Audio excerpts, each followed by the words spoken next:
This video is part of a series aimed at people interested in using databases in their Unreal game projects, focusing on SQLite. This part goes over how to get set up to use the SQLite plugins that ship with Unreal and write some code to start doing things with SQLite databases.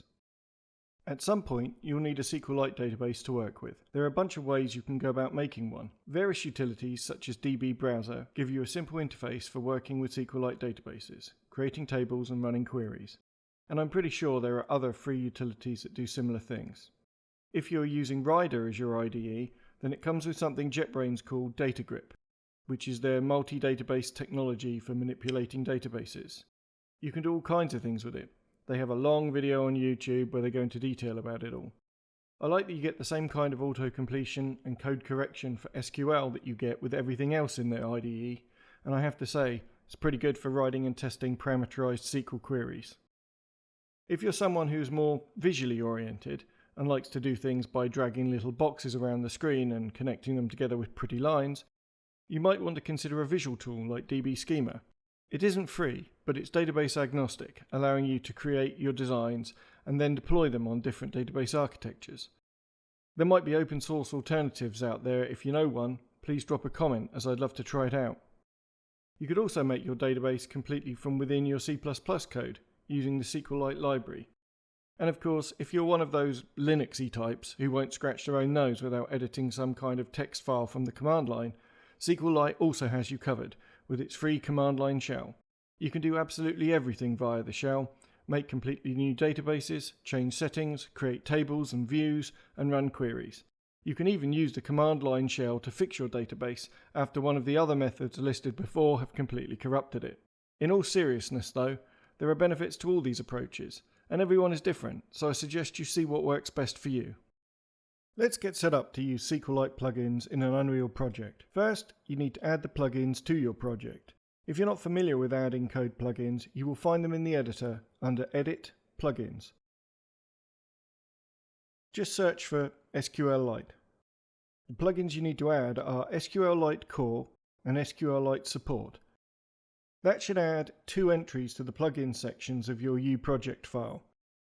With the solution loaded in your IDE of preference, open up your project name.build.cs and add the plugin modules to the private dependency module names. If you don't already have a private dependency module name section, you might need to add it.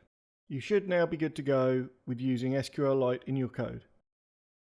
SQLite database files don't always have a specific file extension. People have used various things, but commonly .db, .db3, .SQLite and .SQLite3 are used. To keep things simple, I tend to just stick with the .db extension, but whichever you choose, by default, the Unreal editor will not know what that file is or what you want to do with it. So we won't be importing our database files as you would with normal assets such as textures or audio. Using your file directory management method of choice, create a new folder under your project's content folder. For simplicity, I just call mine Database. You will add your .db files into this directory. You don't want the final game to crash when it can't find the database because it didn't package your database files. So we need to inform Unreal that we would like the contents of our database folder included in the packaging process. Open the project settings and select the packaging section. Hidden in the depths of that section, you need to find Project Packaging, Advanced, Additional Non-Asset Directories to Package. Alternatively, you can just type non-asset in the search to thin the list to a handful of entries.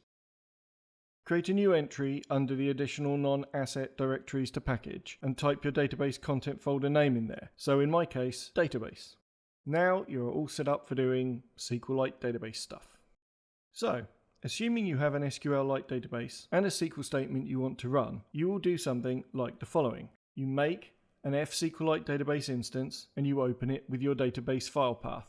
You make an fSQLite prepared statement and you call its create method, which ties it to your database and pre-processes some SQL that you feed it. You bind any parameters your SQL has to values which you provide. If it's a non-data returning SQL statement, like an insert or an update, you can just call execute. If it will return data, you need to loop over it with a while loop, calling the step method, for as long as it tells you that it still has rows of data. Inside that while loop, you need to read those individual data values, one for each field returned by your SQL, and you do whatever you want with them. Once we're done doing all of those things, we call the destroy method on the SQLite prepared statement and delete it because it's unmanaged memory. Once all your prepared statements are closed, you can then close the SQLite database and delete that also.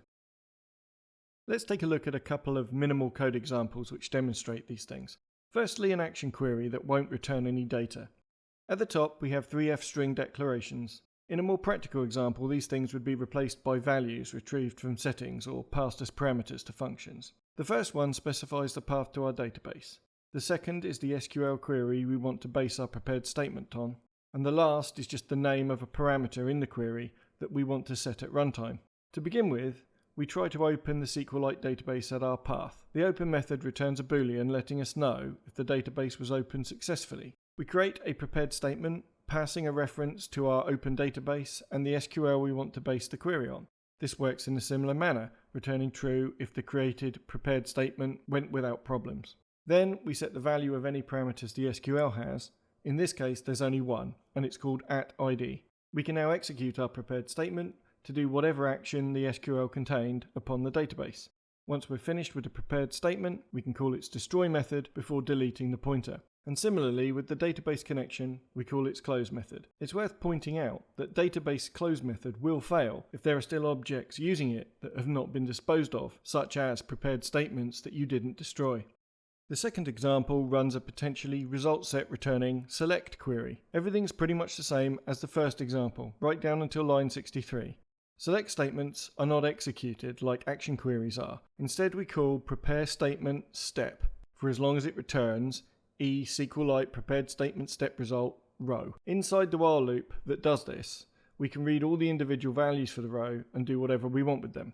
For obvious reasons, setting up all of this and then shutting everything down and destroying, deleting after each query is a little bit daft. Ideally, what we want is to connect to our database, set up our prepared statements, run them as many times as we like during the runtime of our game, and only get rid of it all when we're closing things down.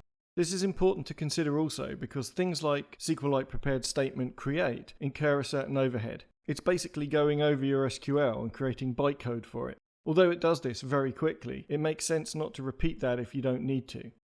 So you really need to consider when the database will be opened, how long you will use it, and when you want to close it again, which all depends on what you want to do with it.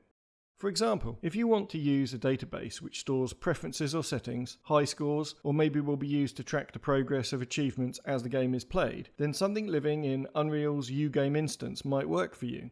In fact, to make it easier to reuse, most of my database code is contained in classes which are created from a game instance subsystem derived class. If you're working on a game with many maps, you might instead use a UWorld subsystem and code it to automatically load either a different database file as each level is opened, or perform specific level operations on a single common database file. If you don't really want to do very much with the database, just adapting the example code we've already looked at may be enough for your specific project's needs. But if you want to get more from the database and make using it easier, I feel we need some kind of framework. In the next video, we will start looking at exactly that. A basic framework to help simplify working with SQLite databases in Unreal Engine.